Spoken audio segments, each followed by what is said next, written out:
घने जंगलों के बीच एक छोटा सा गांव था जिसका नाम था अंधेरी नगरी। इस गांव में एक बूढ़ी चुड़ैल रहती थी जिसका नाम था चंपा। चंपा की शादी एक दिन उसी गांव के एक युवक वीरू से हुई। वीरू एक सीधा साधा और भोला भाला लड़का था। उसे नहीं पता था कि उसकी पत्नी एक चुड़ैल है। शादी के बाद चंपा वीरू के घर आई। वीरू का घर एक छोटा सा झोपड़ा था जो गांव के बाहरी इलाके में स्थित था। चंपा को ये घर बिल्कुल भी पसंद नहीं आया। उसे एक आलीशान महल चाहिए था जिसमें नौकर चाकर हों और सोने चांदी के बर्तन हों। चंपा ने वीरू से कहा, मुझे ये घर बिल्कुल भी पसंद नहीं है, मुझे एक महल चाहिए।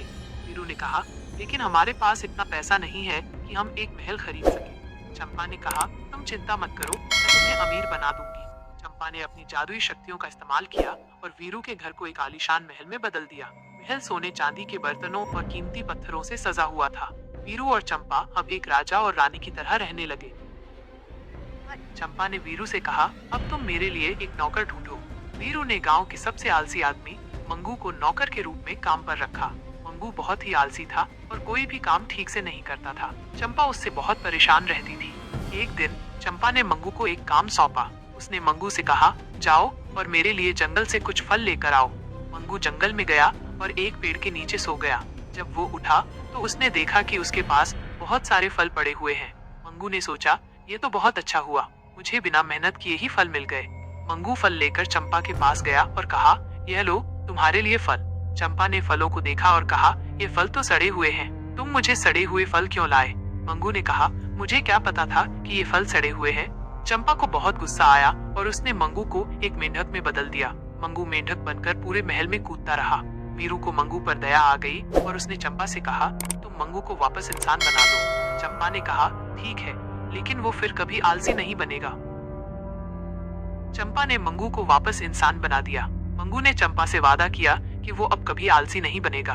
चंपा और वीरू खुशी खुशी रहने लगे। लेकिन एक दिन चंपा की माँ चंडिका उनके घर आई। चंडिका एक बहुत ही खतरनाक चुड़ैल थी। वो अपनी बेटी को देखने आई थी। चंडिका ने वीरू को देखा और कहा, तुम मेरी बेटी के लायक नहीं हो, तुम एक गरीब और बेवकूफ आदमी हो। वीरू ने कहा, मैं अपनी पत्नी से बहुत प्यार करता हूँ और मैं उसे हमेशा खुश रखूंगा। चंडिका ने कहा, मैं तुम्हें देख लूंगी कि तुम मेरी बेटी को कैसे खुश रखते हो। चंडिका ने वीरू को एक मुश्किल काम सौंपा। उसने वीरू से कहा, तुम्हें मेरे लिए एक ऐसा फूल लाना होगा जो केवल स्वर्ग में पाया जाता है। वीरू ने कहा, लेकिन मैं स्वर्ग कैसे जा सकता हूँ? चंडिका ने कहा, यह तुम्हारी समस्या है, अगर तुम फूल नहीं ला पाए तो मैं तुम्हारी पत्नी को अपने साथ ले जाऊंगी। वीरू बहुत दुखी हुआ। उसे नहीं पता था कि वो स्वर्ग कैसे जा सकता है, लेकिन वो अपनी पत्नी को खोना नहीं चाहता था। वीरू जंगल में गया और एक साधु से मिला। साधु ने वीरू को बताया कि स्वर्ग जाने का एक रास्ता है। साधु ने वीरू को एक जादुई कालीन दिया और कहा, यह कालीन तुम्हें स्वर्ग ले जाएगा। वीरू कालीन पर बैठकर स्वर्ग के लिए रवाना हुआ। स्वर्ग में वीरू ने एक सुंदर फूल देखा। उसने फूल तोड़ा और कालीन पर बैठकर वापस पृथ्वी पर आ गया। वीरू ने फूल चंडिका को दिया। चंडिका फूल देखकर बहुत खुश हुई।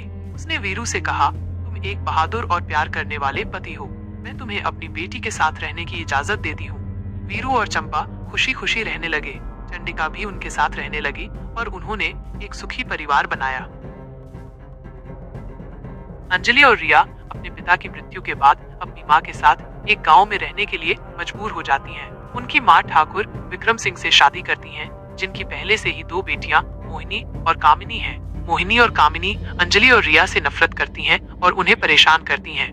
अंजलि और रिया को हवेली के एक बंद कमरे के बारे में पता चलता है जिसमें एक चुड़ैल का साया होने की अफवाह है। वे रात में कमरे में प्रवेश करते हैं और एक पुरानी किताब पाते हैं जिसमें चुड़ैल माया के बारे में लिखा होता है।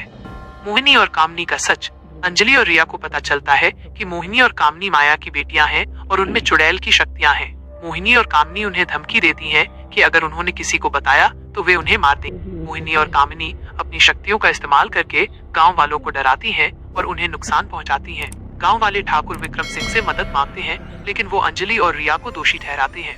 गांव वाले अंजलि और रिया को गांव से बाहर निकाल देते हैं। अंजलि और रिया चुड़ैल बहनों को हराने के लिए एक योजना बनाती हैं और एक तांत्रिक से मदद मांगती हैं। वे माया की कब्र ढूंढती हैं और उसकी आत्मा को मुक्त करती हैं, जिससे मोहिनी और कामनी की शक्तियां गायब हो जाती हैं। गांव वाले अंजलि और रिया से माफी मांगते हैं और उन्हें वापस गांव में रहने के लिए कहते हैं। एक छोटा सा गांव था। उस गांव में एक चुड़ैल रहती थी जो बहुत शक्तिशाली और दुष्ट थी। वो अक्सर गांव वालों को परेशान करती थी, उनके जानवरों को मार देती थी और उनकी फसलों को नष्ट कर देती थी। गांव वाले उससे बहुत डरे हुए थे और उन्होंने कई बार गांव छोड़ने के बारे में भी सोचा। एक दिन उस गांव में एक नया राजा आया। वो बहुत बहादुर और दयालु था। उसने गांव वालों की परेशानी सुनी और चुड़ैल से लड़ने का फैसला किया। राजा ने अपनी सेना को इकट्ठा किया और चुड़ैल के घर की ओर चल दिया। चुड़ैल बहुत शक्तिशाली थी, लेकिन राजा भी कम नहीं था। उसने अपनी तलवार निकाली और चुड़ैल पर हमला कर दिया। दोनों के बीच एक भयंकर युद्ध हुआ। चुड़ैल ने अपनी सारी शक्तियों का इस्तेमाल किया, लेकिन राजा ने हार नहीं मानी। अंत में राजा ने चुड़ैल को हरा दिया और उसे हमेशा के लिए जंगल से भगा दिया। गांव वाले बहुत खुश हुए और उन्होंने राजा का धन्यवाद किया। राजा ने गांव वालों को आश्वासन दिया कि वो हमेशा उनकी रक्षा करेगा। उस दिन के बाद गांव में शांति और खुशहाली लौट आई। में एक चुड़ैल एक गांव में हमला करती है। वहाँ के लोग परेशान हो जाते हैं। रामगढ़ की चुड़ैल। रामगढ़ एक छोटा सा शांत गांव था जो घने जंगलों से घिरा हुआ था। गांव के लोग मेहनती और खुशहाल थे और वे शांति से अपना जीवन व्यतीत करते थे। लेकिन एक रात सब कुछ बदल गया। उस रात एक भयानक चुड़ैल जंगल से निकली और गांव में प्रवेश किया। उसका नाम कामिनी था और वो एक दुष्ट और शक्तिशाली प्राणी थी। उसकी आंखें लाल अंगारे की तरह चमक रही थी और उसके लंबे उलझे हुए बाल हवा में लहरा रहे थे। वो काले रंग के कपड़े पहने हुए थी और उसके हाथ लंबे और टेढ़े मेढ़े थे। कामिनी ने गांव वालों पर हमला करना शुरू कर दिया। उसने अपने जादू से घरों को नष्ट कर दिया, जानवरों को मार डाला और लोगों को डराया। गांव वाले भयभीत थे और वे जानते नहीं थे कि क्या करें। वे मदद के लिए चिल्लाए, लेकिन कोई भी उनकी मदद के लिए नहीं आया। अगले दिन गांव के सरपंच रामलाल ने एक बैठक बुलाई। उन्होंने गांव वालों को बताया कि उन्हें कामिनी को हराने का एक तरीका खोजना होगा।